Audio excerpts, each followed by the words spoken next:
Direct News TV. June 19, 2023. 5 Palestinians killed as Israeli forces raid West Bank camp. Mourners laid their loved ones to rest hours after the Israeli military used helicopter gunships during a large-scale incursion into the occupied West Bank's Jenin refugee camp, killing 5 Palestinians and wounding at least 91. The fiercest clashes in years began early Monday after Israeli soldiers stormed the camp, firing live ammunition, stun grenades and toxic gas, according to the Wafa news agency.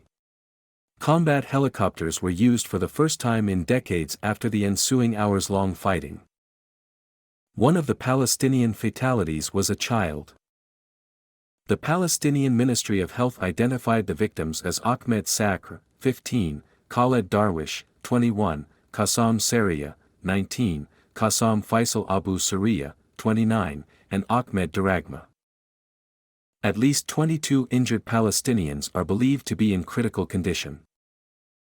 Reporting from the occupied West Bank, the press said Israeli military forces withdrew from the camp after several hours.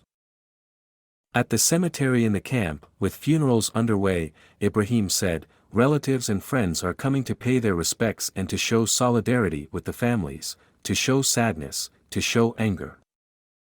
Some are reciting some prayers, others are just soaking in the sadness. This cemetery, we've been coming here for the past year, there's almost no space for more Palestinians to be buried here," she added. Journalists on the ground told the press that several colleagues were shot at by Israeli forces during the raid, which took place close to the location where veteran journalist Shireen Abu Akleh was shot and killed by an Israeli sniper in May 2022. 4 ambulances were targeted by Israeli forces in Jenin, according to Nabil Farsak, media and information officer at the Palestine Red Crescent Society, PRCS. They were directly targeted with live ammunition, causing material damage to the structure and the glass of the ambulances themselves, Farsak said. According to Farsak, medical teams were first denied access and eventually arrived late to treat those who were injured at the scene. Some were in a very severe condition and needed urgent medical assistance. The Israeli military confirmed 7 of its soldiers were wounded during the attack, with the army saying on its radio channel that one soldier's condition had deteriorated but was stable. The raid was to arrest 2 suspects and that its soldiers came under fire, which resulted in a massive exchange of fire, the Israeli military said. One of the suspects they were after was the son of an imprisoned Hamas leader, the press said from West Jerusalem. As the Israeli military vehicles were exiting the camp, one was hit by an explosive device, damaging the vehicle, after which military helicopters shot towards the gunman to help the forces exit, according to the army's statement. Video footage verified by the Sanad agency showed an Israeli helicopter launching a rocket at the camp and surveillance aircraft hovering above. The use of helicopter gunships was a 20-year first in the West Bank. Mohammed Kamanji, a lawyer and field researcher with the Independent Commission for Human Rights, said the latest raid was accompanied by drones and Apache helicopters, adding that it was the largest raid in many years. Israeli forces are perpetrating gross violations against not only the paramedics, but also the journalists, he said. Bezalel Smotrich, Israel's finance minister, has publicly called for a large-scale operation across the occupied West Bank, adding that the time had come. The Palestinian Islamic Jihad, PIJ, condemned the Israeli operation as a heinous crime, while Hamas, the group ruling the Gaza Strip since 2007, declared its support for resistance in Jenin.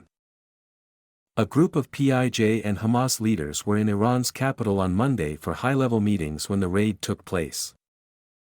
Dozens of Palestinians protested in Gaza and denounced the Israeli military's excessive use of force on civilians.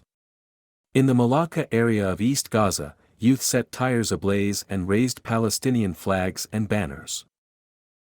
Bader al-Daya, 28, told Al Jazeera that he was there to express solidarity and show that Gaza and Jenin are one body. The Israeli occupation commits daily crimes in all the Palestinian territories, and today Jenin is under fire. It is our duty to show solidarity with our brothers in Jenin and support them with everything we have, he said. I don't know what the international community is waiting for to stop Israel from its continuing crimes against our people. Mustafa Barghouti, General Secretary of the Palestinian National Initiative, told the press, the attack on Jenin is not an equal gunfight between two sides. It is a criminal war that the Israeli, very well-equipped army is conducting against Palestinian civilians in Jenin, he said. You are talking about an army that is using Apache helicopters, F-16 jet fighters, armored vehicles, unlimited amount of gunpowder against the civilian population, basically in Jenin camp and Jenin city itself. Daniel Levy, a former Israeli negotiator and president of the US/Middle East Project, said the Israeli government is looking for every opportunity to provoke the Palestinians. This round of raids came at a much more aggressive stance militarily, in terms of going into those Palestinian areas, Levy told the press. Israel has been conducting near-daily raids and killings of Palestinians in the West Bank since June 2021 in an attempt to crack down on a growing armed resistance. In 2022, Israeli forces killed more than 170 Palestinians, including at least 30 children, in occupied East Jerusalem and the West Bank, in what was described as the deadliest year for Palestinians living in those areas since 2006. Since the start of 2023, Israeli forces have killed at least 160 Palestinians, including 26 children. The death toll includes 36 Palestinians killed by the Israeli army during a 4-day assault on the besieged Gaza Strip between May 9 and 13. My name is Kingsley. Please like, share, subscribe and hit that notification bell so you can be the first to be notified whenever we post. You won't regret it.